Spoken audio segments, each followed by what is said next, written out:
welcome to Quirky Queen's Journals. My name's Kirsten. So these two paintings are quite large paintings that I've made recently, and I'm doing a smaller version of it here. This is sort of A4 size, and I'm using acrylic paints, cadmium red, deep hue, lemon yellow, and indigo and white. That's it.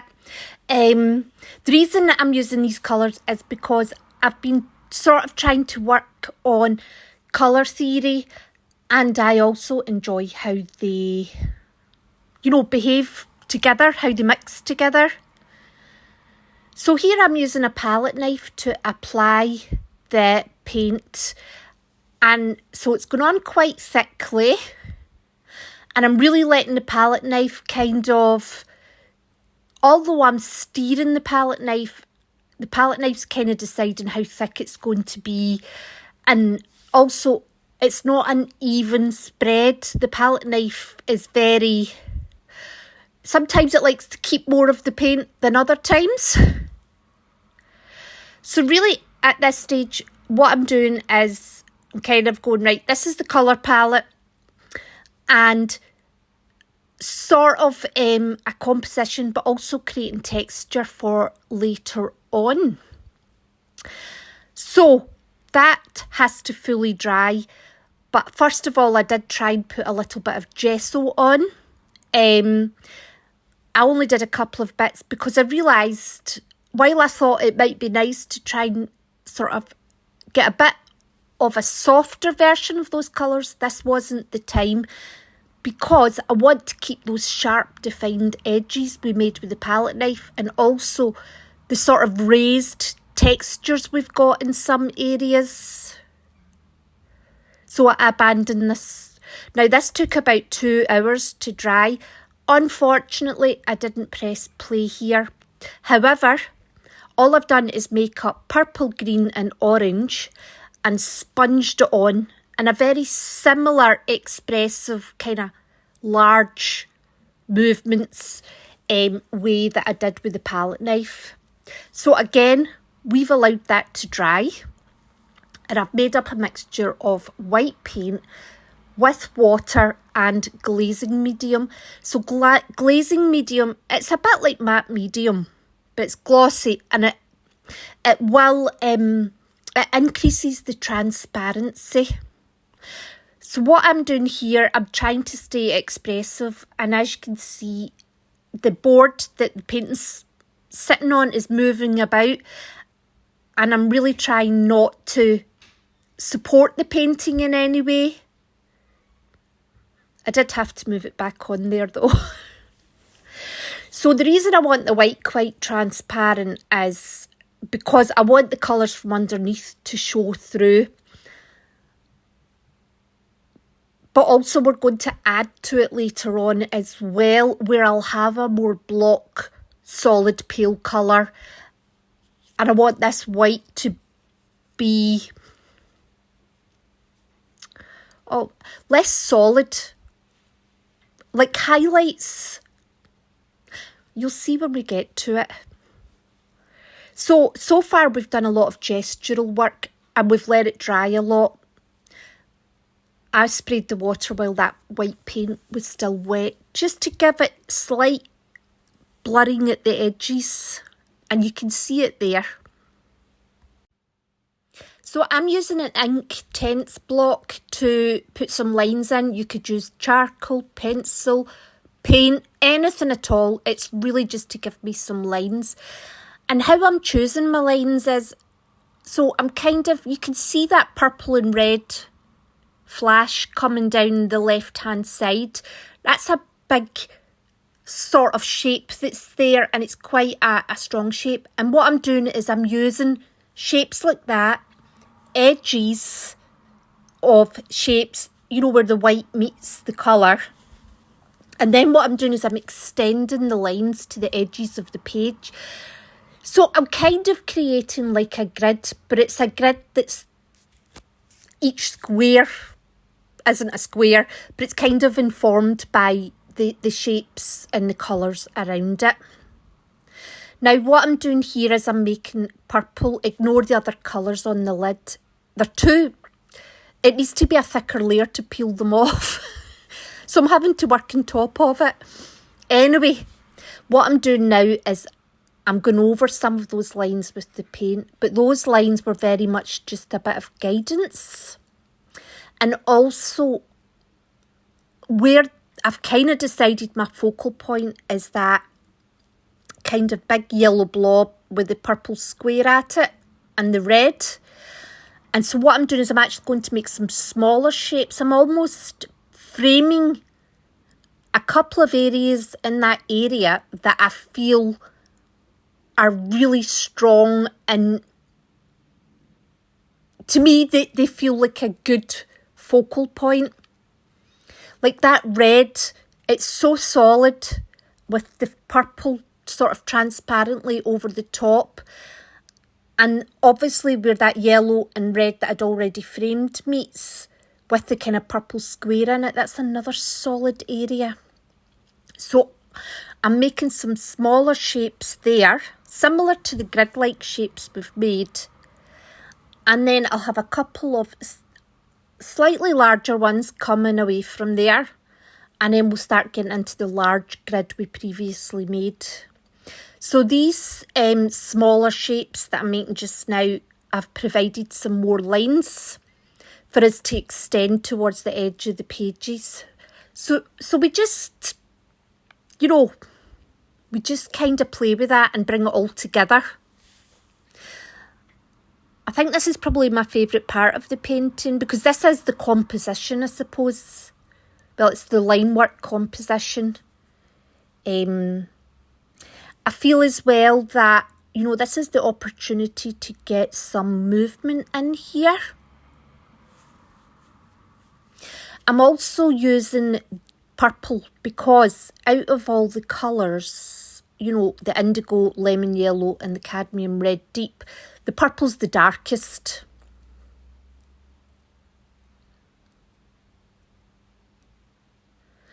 So in the next section, we kind of do some blocking in of shapes, and I do speed it up 2 times in that section, purely, you know, to make it a bit less, to make it more exciting to watch.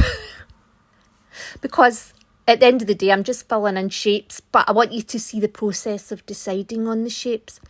So here you can see that yellow and red really is where your eye's drawn to, and I feel like the green and the orange are, you know, your supporting colours. But at the end of the day, the line work's all in purple. So I think that really enhances the yellow as well. I feel this has come together really nicely. So this here is a mixture of a lot of white paint and a little bit of indigo, red and yellow. So basically all the colours have been made very, very pale with that white. Now the purple that we've just applied, the line work, is still wet. I didn't let that dry. So I'm pulling some of that into the pale paint.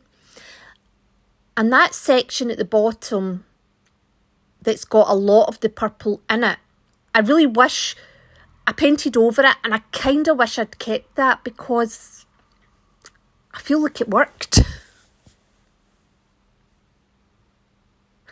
Also, part of deciding as well, it's quite, we're basically choosing our, you know, if you like, the coloured areas are going to be the sort of darks, and these blocking in areas we're doing just now, these pale areas, are like our lights. And so contrast wise, you know, it's important that we kind of choose the right shapes to fill in. I also combine some shapes together because we don't want them all to be the same size. And so this area that I'm doing just now is going to be one of our quiet areas where it's going to be a very big shape at the end. So really, you know, everything is supporting the kind of this yellow red area, and I found that gave me actually a really strong painting, and it also came together quite easily. And I don't know whether or not it's because I've been working with those colours a lot lately. I have been working on tonal contrast, kind of like the colours you're choosing and how it gives you your values. I've been doing a lot of work with that. In the last video, I did it it was more like subtle variations. There was a lot of grayscale in the values. But with this one, it's very much dark values and light values and a few in between.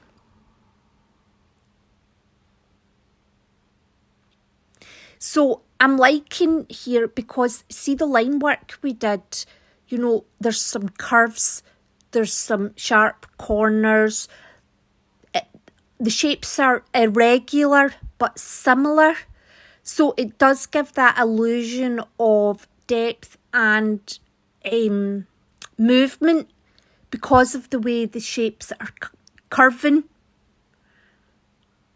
And then the other thing as well is just now the colours, you know, the pure colours are more striking because they're more saturated than this pale white block with all the colours in it. You know, what I'm painting with right now, this very light brown, is very desaturated. So that will go backwards in depth. But also, even though when you put all the colours down and you've made all your gestural marks and you think, oh, I love it, I want to keep it all, I don't want to cover any of it up. Actually covering up quite a lot of it, because I would reckon that's about 2/3 we've covered up. It just allows the rest of it to shine in a way that it wouldn't have if it was all on show. So here I'm coming in and I'm also doing some smaller shapes around this focal point area with this pale paint. I mean, you don't necessarily need a focal point. You want the eyes to travel around the picture. But I do find it's good to have a starting point. But I try and look at the picture as a whole thing, and if it's balanced or not just does it have an eye-catching area and that's it. I want the whole thing to be like a story, and that your eye does travel around. So for me, we at the moment I would say the red at the top is the most eye-catching, and then the yellow below it. And then we also have a bit of value contrast between that large pale shape and the black square that's sitting on the sort of bottom left just now. So we do our eyes do travel around this just now, and then we've got those white areas at the top, and it's the only kind of white on the page, so your eyes go to that as well. Anyway, I'm off at a tangent. This is the glazing fluid, and as you can see, I'm using a lot of glazing fluid with very little paint, and I'm going to start filling in the shapes with different colours, but very, very transparently. And I go over the pale ones as well. But here we're very much choosing. We want some areas to be quiet. We want the focal point area to be supported, but we also want the eye to travel through the page. So it's about creating areas of interest, but not areas that fight with each other. So this red and this yellow, green, red, these two shapes here are the most important shapes on the page. But we don't want them fighting with each other. We want them to travel from one to the other. So I'm putting red over the red one. So all the shapes in there, the other colours in with that red and that red shape are all red. So that's almost kind of dulled down the shapes and the textures. And then I'm also putting red in other areas too. So it's not just a big red block itself with nothing else on the page to say, yeah, that should be here. But there is almost a hierarchy in depth of colour from the bottom to the top.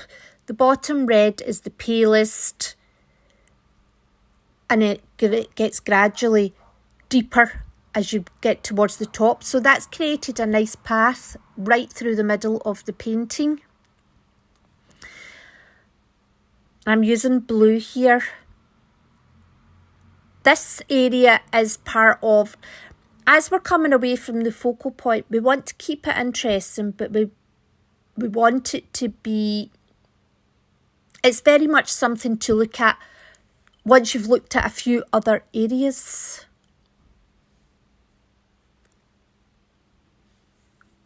So the blue ends up, I almost feel like I created pathways with the colour, and I didn't actually set out with that in mind.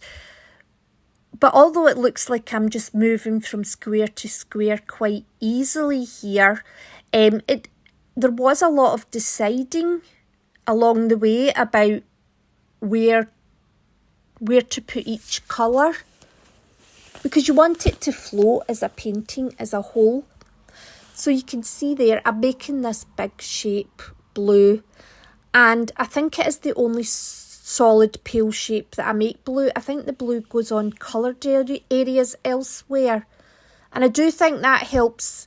That's another area of interest, but because it's just solid, it's pale, it's desaturated, it's not overwhelming.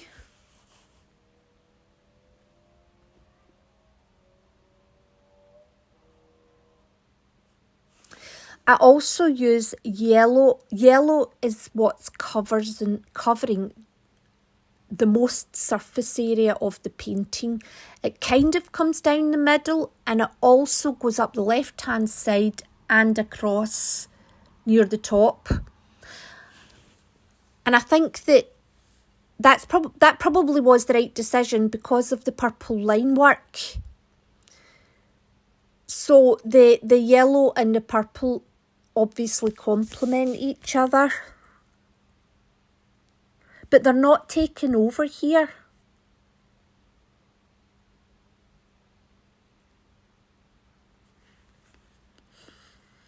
I very much like the glazing because in the two paintings I showed you at the start of the video, I was actually mixing the colour into the white, and it was a lot more difficult to do. It required a lot more layers, and I don't think it was as effective as this. I think this glazing on top of the kind of opaque area is much more, actually helped me build the picture a lot easier. So I've got some green round here as well because green complements red, and that just helps to sort of emphasise the red as well.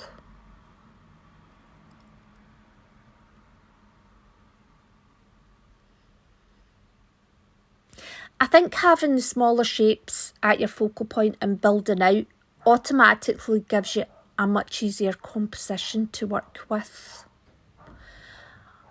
I think it would have been harder to build these colours up if I hadn't had such a strong composition to begin with. Oh, this was a bit of paint that get caught, dried paint that was a different colour. So I'll go back over with a bit of opaque paint and colour that in. But that's it done. So that was the whole painting, apart from the bit with the sponges that I forgot to record. And the drying time. But apart from that, that was the whole process to make that painting, and I'm really happy with it. So I hope you enjoyed, and thank you very much for watching, and take care. I hope to see you soon. Bye.